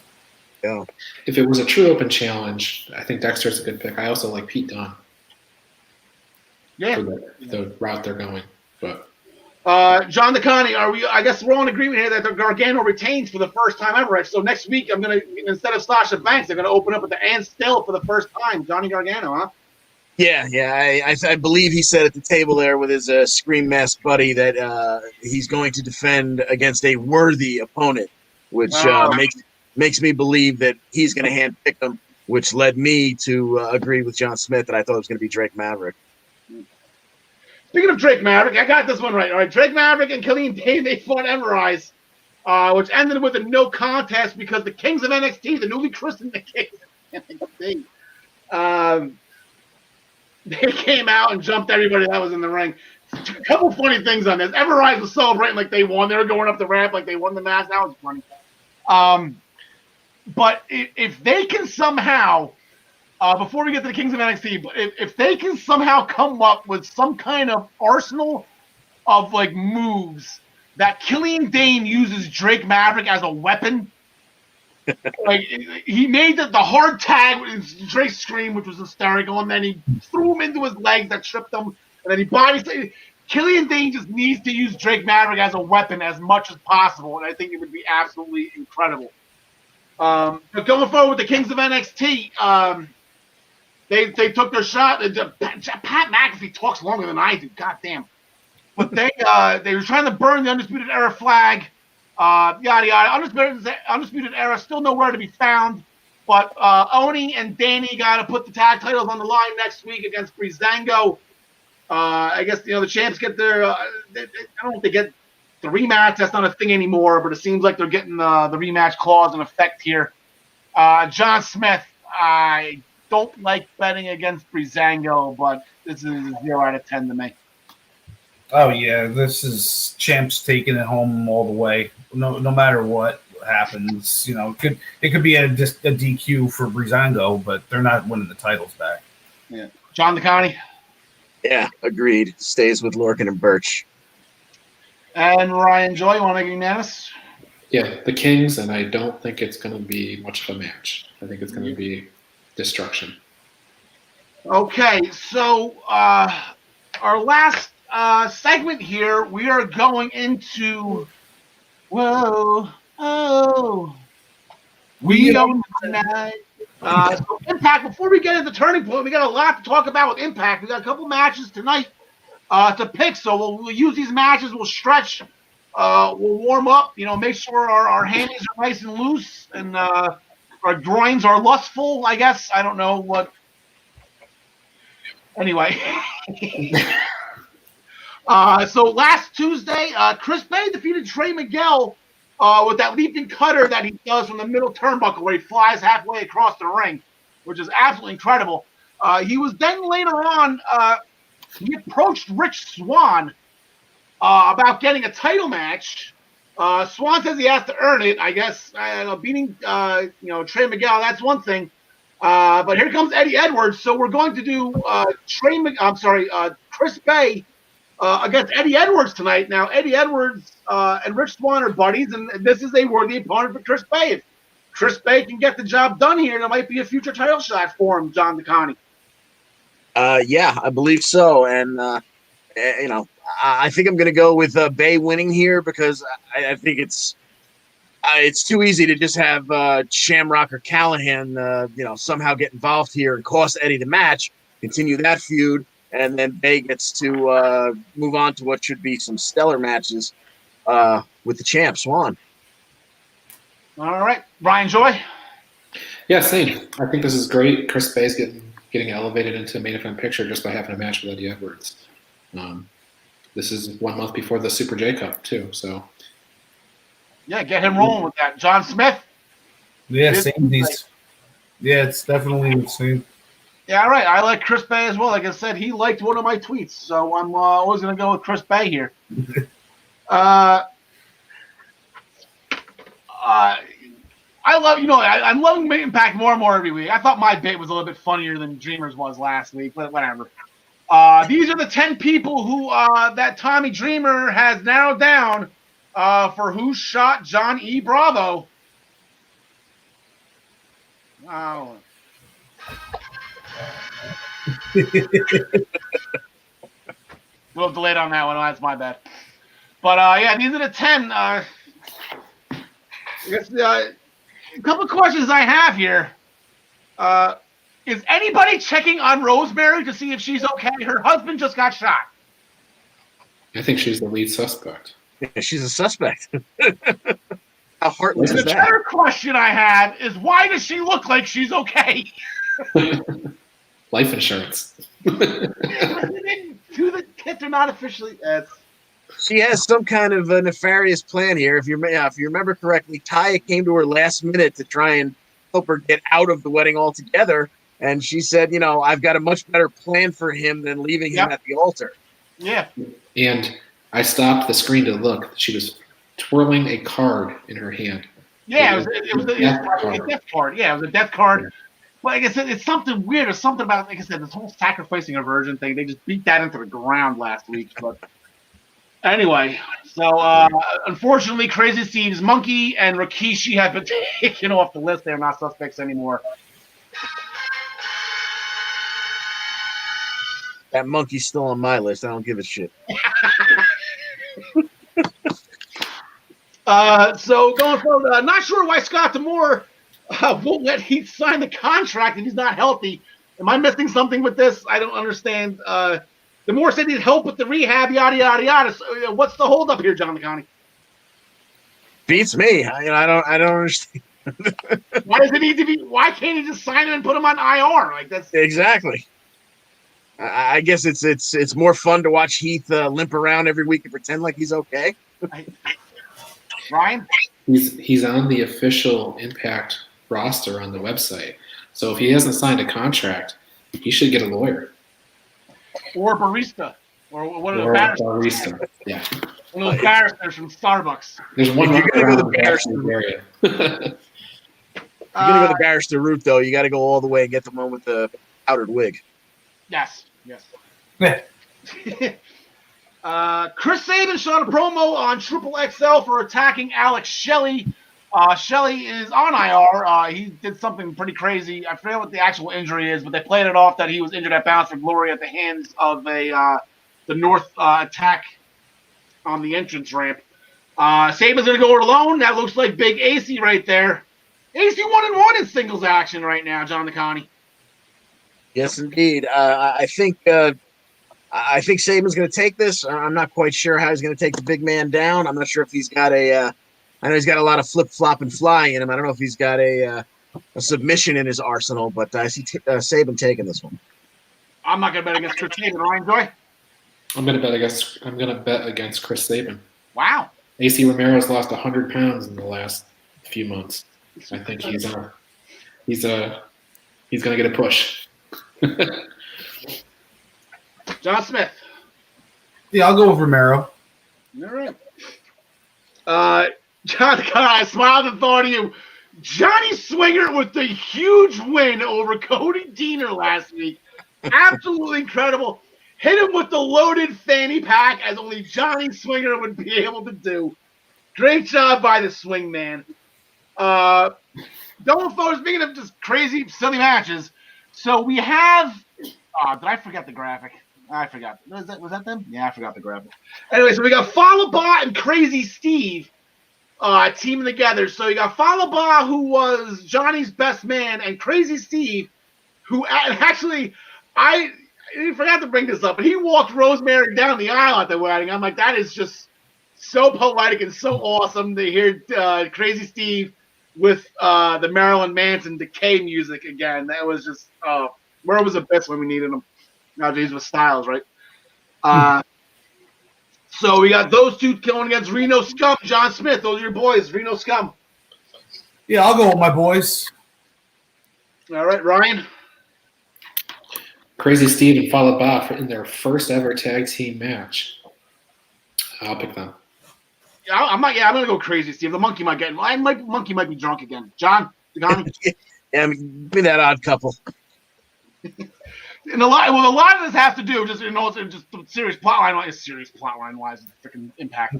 Falaba has Hernandez's money, so Reno Scum was probably hired by Hernandez to get his money back. That's why. Now, how crazy Steve fits in all this, I have no idea. How Falaba hasn't spent that money yet, I don't understand either. Well, he's just keeping it close to his heart, I guess. Another riveting episode of Locker Room Talk. Looked like Madison Rayne was playing the matchmaker with Jordan Grace and Tennille Dashwood, who just killed each other pretty much, in the best 2 out of 3 series, so to speak. Jordan was buying into it. She's like, you know what? You took me to the limit. You beat me twice. We can be the tag team champions. And Tennille's like, I'll take Madison. So making Jordan Grace look really stupid right then and there. So they're going to have their first match together. We got Tennille Dashwood and Madison Rayne coming out from behind the announce desk, a former 2-time Knockouts champion, tag team champion, excuse me. She's a 5-time Knockouts champion, but a 2-time tag team champion, and going against Havoc and Nevaeh, who are a very well-established tag team, Ryan Joy. Yeah, well-established, but don't have the best win-loss record. I'm going to go with the new team again. Madison and Tennille. All right, John Smith. Yeah, I'll go with Madison and Tennille, since Tennille just came back, so they got to keep her strong. All right, John DeConnie. Yeah, if you're going to put them together and put them into the tournament, you might as well let them start off 1-0. All right, see, I'm going to go again. Here we go. I'm going to go against this. I think Havoc and Nevaeh are going to get the win. I think Rayne's going to get pinned. I feel like Tennille and Jordan, they're going to end up in this tournament together. The tournament, I believe, starts in 2 weeks. Or maybe that's tonight. No, last week it was 2. So next week it starts. It starts at the turning point, right? So I got a funny feeling it's going to end up being Tennille and Jordan together in this thing. So I'm going to go with Nevaeh and Havoc. And I'm sure Caleb with a K will not be happy with those photographs. And then the Defeat Road Heat challenge was interrupted by TJP. Very spirited arguments from both guys. Both guys, they scratched and clawed and yada, yada, yada. D'Amore booked the match. If Road Heat wins, TJP cannot challenge the X Division title while Rohit is champion. So it's pretty much the same as the Cody stipulation, except Rohit isn't ever losing the title. So pretty much TJP will never again challenge the X Division championship after this match. Because Rohit's not losing, ever. John DeConnie. I hate to disagree with you, and I hope he does find a way out of this, but because Rohit's not on the turning point card yet, I'm thinking TJP takes it here and their rematch gets added to the turning point card. All right. That's valid. John Smith? I can't go against Rohit after he keeps winning, so I'm going with Rohit. I'm going with Rohit as well, Ryan Joy. Yeah, I mean, per you guys, Rohit is the Bruno Sammartino of the X Division. So I guess I'll pick him as well. All right, so that will do it for Impact. There is one more match, but we're going to prelim it with Turning Point. So let me get that situated right there. We're going to go into Turning Point. Here are our standings going into Turning Point. As we saw from Full Gear, Ryan with the perfect pay-per-view jumps over Tyler. I believe he was ahead of Tyler anyway. But John DeConnie is officially up my ass right now, 2 points behind. After Full Gear, John Smith not too much farther behind as well. Ryan is catching up to us. Tyler, he's starting to pick again, so maybe he'll get some points here with Impact because he doesn't really chime in with Impact all that much. I can see Tyler down there with 4-3. I think he did the anniversary. John DeConnie, Ryan Joy, both at 17-10. John has got the extra point. Ahead of him, though, I'm steady at 18-9. John Smith, he'll get over 500 when you start off 1-9 or whatever he did at Slammiversary. Yeah, he brought it back to within 500. That is pretty impressive. So please pay attention to what John Smith has to say nowadays. So here are the scoring system for Turning Point. It's 5 points for the Impact Championship, 3 points for all other title matches, 1 point for the non-title matches. Anything on the pre-show will not count. And just like Ryan Joy got at Full Gear, if you go Henning and get everything correct, you get a bonus 5 points. So Doc Gallows defeated Ethan Page. Why isn't this working? There we go. Doc Gallows defeated Ethan Page with a super kick last week, and then a fight broke out post-match between the North and the Good Brothers. Tonight, we got Karl Anderson and Josh Alexander, so we have alliteration everywhere. Again, I'm not going to go through that whole spiel like I did with whatever what was that called? Victory Road. But then the big match on Saturday night, and this is the one that we're going to be picking, the Impact Tag Team Championships will be on the line. The North defending against the Good Brothers, John DeConnie as our senior Impact correspondent. Who you got? I'm going to go with the Good Brothers here. They think it's time they kick out of somebody's finisher and take the gold. What's wrong with that mouse? Ryan Joy. I agree. Since the Good Brothers were not announced for the World Tag League, I think they're going to complete their trifecta. Okay, John Smith. It's hard to go against the North with their track record, but I think it's all led up to the Good Brothers getting those titles. So unless, they're holding off for some reason, I got to go with them. So, yeah. Here we go again. Okay, so I'm taking the North. We got Gallows winning last week. I'm going to have Anderson win tonight, which means the North wins Saturday, right? If they're not going to win the singles matches, they win the tag matches. They're better tag team. It's Impact. It is Impact. I know. If we were picking these tomorrow and that scenario did take place, then I'd completely agree with you. But yeah. I think the North takes it tonight, which leads to the Good Brothers taking it on Saturday. Okay. By the way, Karl Anderson is a heck of a singles wrestler, and this might be a real coming out party for him because he hasn't been able to really demonstrate that in the last couple of years. But he's got a good opponent tonight. Yeah, it should be a really great match. I won't say main event. I think the matches. Yeah, probably. Now Chris Bay and Eddie Edwards are probably main event. Moose, the Moose promo. He talked about how he's tired of being looked at as the second best with a fake title. Since he's beaten the really big names, and he controlled the narrative with EC3. So he's going to go after Rich Swann, but before he goes after Rich Swann, he's going to take out Swann's best friend, Willie Mack, and they're going to go at it Saturday night. Willie Mack with the greatest entrance music in wrestling today. What do you got? Yeah, I can't pick Willie Mack as much as I want to. No, I gotta go with Moose. No, I can't pick Willie Mack either. John DeConnie? Exactly. I don't know exactly what they're doing with this leftover title anymore, but it stays with Moose until something interesting comes up to take it from him. Ryan Joy. Yeah, Willie Mack's lost the last 5 matches. This just makes 6. He was 11-0, and then he lost 5 matches.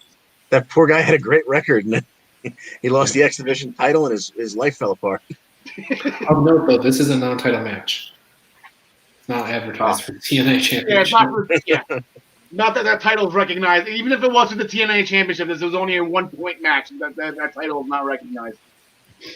It looks like Swaggle's going to be around for a little bit to promote his new book. I can't remember the name of it. I think it's Life is Short and So Am I. Actually, I think that's it. So why not get bullied by Brian Myers while you're here? Brian Myers poked some fun at him, pushed him down in a backstage interview, so they are going to go at it. Myers not happy that Swoggle came out of a garbage can and used grill tongs on his nuts. John Smith, who do you got?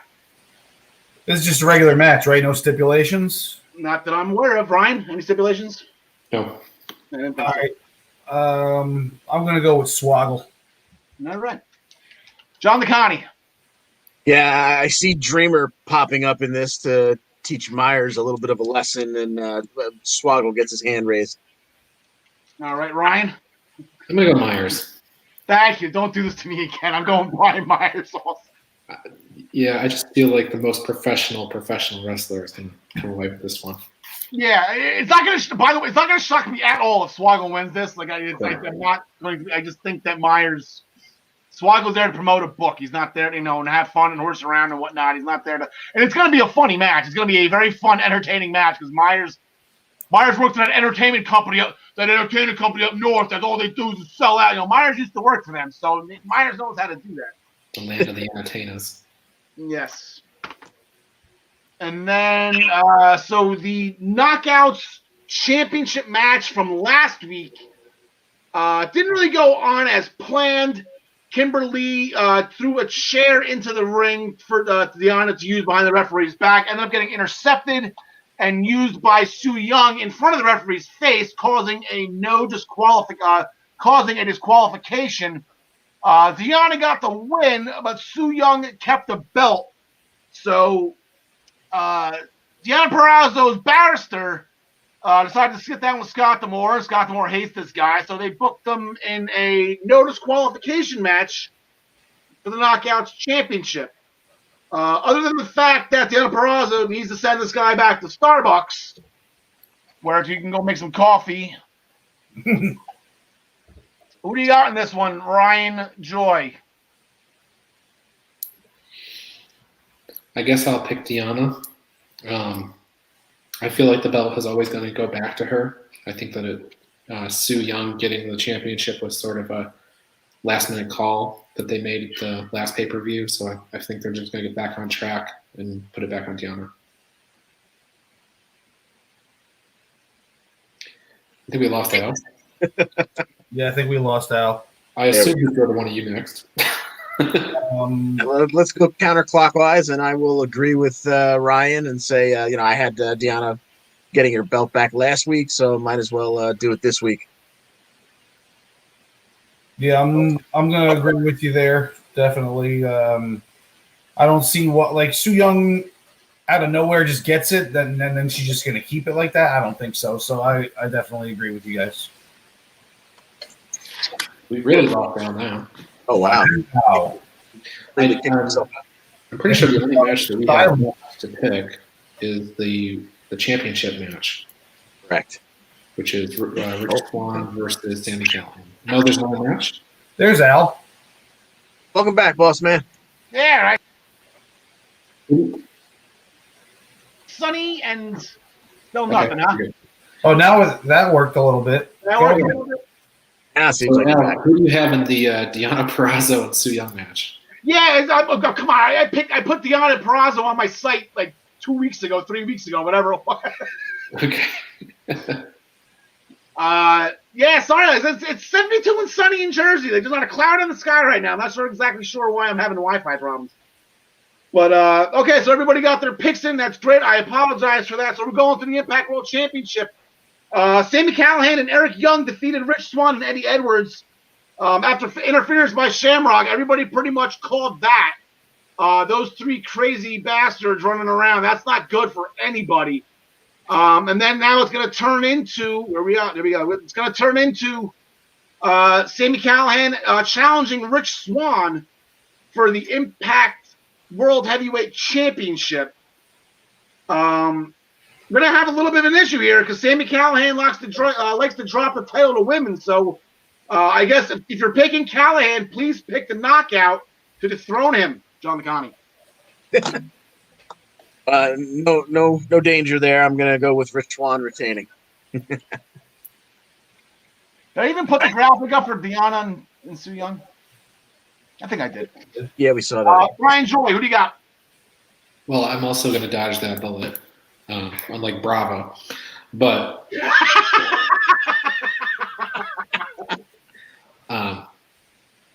but it's fun to think about what knockout might beat him. So I'm still going to pick Rich Swann, but I'll give the knockout to Su Yung. Okay, so if Sami Callihan wins, it's going to be Su Yung that beats him for the title. Okay, gotcha. I'm going to Rich Swann as well. Did I miss anything? John Smith. Yeah, Rich Swann. Alrighty. So that will do it. If there are any more matches signed tonight for Turning Point, they will be on ProWrestlingPick'em.com ASAP as the show is going on. It does not take me long to get them up there. So please make sure you chime in and play against us. We love There's actually, I always put our standings up here. There is a guy by the name of Jushin Liger who is actually winning the pool, beating all of us right now. I'm not sure if it is the actual Jushin Thunder Liger from Japanese wrestling, the legendary Jushin Thunder Liger. But wouldn't it be? He retired from wrestling. So we're going to go to number 20 on my top 30 all-time favorite WrestleMania matches. Just a real quick, we're now 20 weeks away from WrestleMania 37. When we get to 1, we'll be on WrestleMania week. It should be a great time. Here's a quick little recap of what I've done so far since we're at an even number here. We had Tito and the Executioner 30, Jericho and Fandango from WrestleMania 29 at 29. The WWE Tag Team Championship match from WrestleMania 19. It was a triple team match. That's number 28. The Iconics winning the WWE Women's Tag Team Championships at number 27. MVP and Chris Benoit said a lot of people sleep on that match. That match was absolutely phenomenal for the United States Championship at WrestleMania 23. And then we got number 25, Warrior Savage with the career on the line. The Money in the Bank ladder match, the first one from WrestleMania 21. Edge, Jericho, Christian, Benoit, King, and Shelton Benjamin. Mr. Shelton Benjamin just shined that match. The Triple Threat Women's Championship match from WrestleMania 19. The Triple Threat Hardcore Championship match from 17, which was absolutely hysterical. Kane driving a golf cart. Cannot beat that. Except if you're Eddie Guerrero and Kurt Angle for the WWE Championship. Probably, arguably, you can put it, if you're actually going to judge the greatest WWE Championship matches in WrestleMania history, that match has to be in the conversation. I know, the Iron Man match or whatever, Eddie and Kurt have to be on there as well. But going on to number 20, we are going to go way back, hop in your time machines. We're going to go back to WrestleMania 5. I know the Mega Powers exploded that night, but this is not that match. This is a technical match that was probably way before their time. It's not the greatest match of all time, but when you have Mr. Perfect and the Blue Blazer, for those of you who do not speak WrestleMania 5 or 1989, that's Owen Hart. So you got Mr. Perfect versus Owen Hart at WrestleMania 5. It was probably a quick 7-minute match. Owen got some flips here and there. You didn't really see that style back then. So it was something new. Jesse Ventura on commentary. Before the match even started, I believe the Blazer was getting into the ring, and Ventura was like, this is the one I'm looking forward to. This is the match that's going to steal the show. Whether it did or not, who knows? That's always arguable as well. I can't think of anything off the top of my head. Maybe Warrior Rude with that debacle with Rick Rude winning the Intercontinental title. But, Mr. Perfect was fresh. I think this was the first match he debuted distinctly. He was wrestling in the shorts up until that point. Because Ventura made it a point to mention that. Owen Hart tried for a crucifix pin. Perfect barely kicked out at 2, got up. Owen was beefing with the ref, thought it was 3. Turns around, gets cold cocked by Perfect, picks him up, Perfect plex, and the Perfect record stayed intact. So we are going to, I don't have to change any graphics. We're going to put the banners on the bottom. How about this? There we go. Get the ticker going. I haven't had it going all show. A couple things real quick to say the primetime rundown.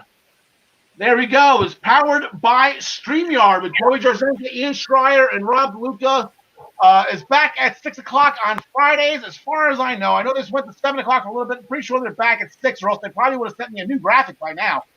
But for those of you who like their non-scripted sports, this is the place to be.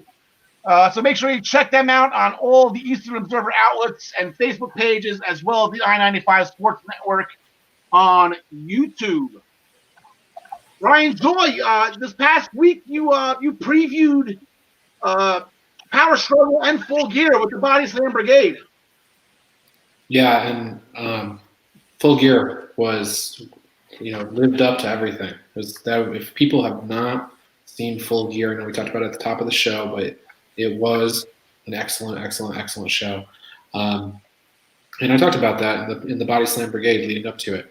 So I also started last week a actual news column in there, which I hadn't done before. So before it was really just a letter. Now it's a newsletter. And with the start of the Daily Wrestling News Show, I thought it was only proper to incorporate news into the newsletter. Yeah, we might as well just jump the gun. I'm going to put this a little bit at the end. But yeah, Ryan Joy on Monday morning, November 23rd.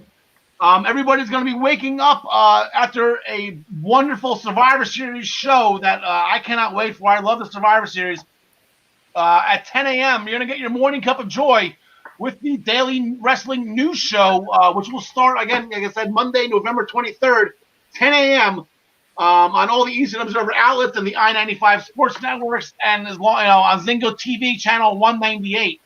Ryan, you're going to be on Zingo as well, so get excited. I am, and hopefully you sit down with your coffee, enjoy the show, and hopefully you don't get hit with a steel chair like the graphic shows. We're going to have our Survivor Series special before the Survivor Series. It's going to be on Saturday, November 21st.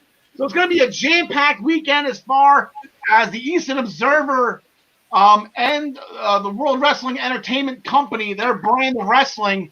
You got the primetime rundown on Friday. You got the Survivor Series special on Saturday. You got the wrestling show Saturday night and Sunday night, all into Ryan's new show on Monday morning. So make sure you tune it into to all of it on the Eastern Observer platforms, on the Pro Wrestling Pick'em platforms, minutestobelltime.com, and of course on Zingo TV channel 198. Join us back here next week, episode 28, at all his viewing options. I just say we're here now 6 p.m. every Tuesday. We have not changed. We don't plan on changing anytime soon. And also, one last bit, a serious bit. I know we kind of make fun of Tyler a lot, with where he's at right now. But something serious, Tyler, I guess his sister's more running it right now than he is. But him and his sister Ashley made endless efforts during the COVID-19 pandemic to help others in need. They've made care packages to help the homeless population on Long Island. These items include socks, deodorant, chapstick, rain ponchos, shampoo, snack bars, and plenty more. Each bag costs $15, and they've already raised over $500 and counting. So for more information on how to donate, please go to the EasternObserver.com, or you can find Tyler at Tyler Adele 2 on Twitter. Please at him if you would like to help out the homeless in Long Island during the holiday season. It is a great cause that Tyler and his sister Ashley are doing while Tyler's away at proctology college. It's kind of tough making fun of Tyler, making jokes about Tyler, and he's doing something so great. And, I was going to say something about it when you said John DeConnie was right up your ass on the standings. I was going to say you got to go over there and spend some time with Tyler. I was hoping we were never going to mention that again. And then one last thing. Tomorrow's Veterans Day. Just a real quick. We would not be here. We would not be free without the veterans, without the people who have served our country. So thank you so much. Enjoy your holiday tomorrow. God knows you've earned it. And God knows you're a better man than I am, because I remember I wanted to go play paintball when I was 14, and I was dead within 5 minutes of every game. So I'm not cut out for the military. Most people aren't. So thank you so much for all that you've done for making this country, even though it is somewhat in shambles right now. It is a great country. I'm proud to be American. I know we all are. And we are happy to be free. So for now, yeah. Yeah. Save that for Ryan's show. Let Ryan get booted off the air for politics. So thank you so much for joining us, episode 27. For John Smith, for Ryan Joy, Alexa Bliss. I am so sorry last week. I can't believe you forgot. I'm so sorry. Alexa Bliss, we love you. Tegan Knox, get well soon. We miss you. I would have loved to have seen her in War Games this year if that happens. She needs a do-over after what happened to her last year. That was crap. I almost cried. Great heel turn, but I wanted her in the match. John McCartney, take it home. Thanks for joining us. And as always, we wish you the best in all your future endeavors. Happy 245th birthday, United States Marine Corps. 1, 2, 3, 4. I love Marine